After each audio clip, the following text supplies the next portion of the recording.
Mit navn det er Inger Ottesen, og jeg er opstillet for Kristendemokraterne på liste K.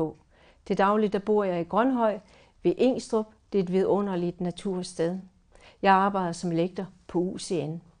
Kristendemokraterne de arbejder ud for et kristent livs- og menneskesyn, hvor omsorg og respekt for det enkelte menneske er i centrum.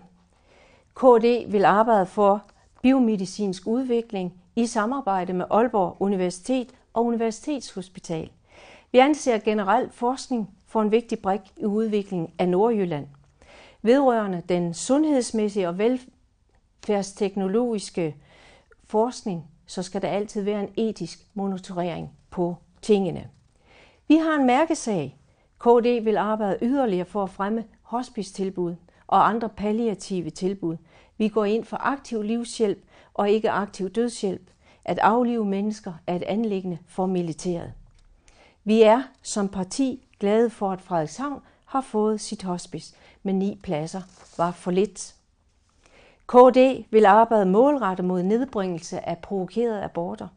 Det lille barn har for undfangelsen en forskellig DNA-profil fra sin mor.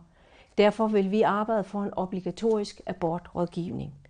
KD vil arbejde for en god infrastruktur i Nordjylland.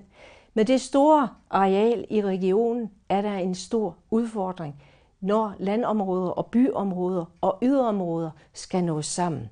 Kristendemokraterne går ind for den 3. Limfjordsforbindelse som vestlig føring. Husk derfor at sætte kryds ved Inger Ottesen på liste K. Kristendemokraterne. Tak fordi I lyttede.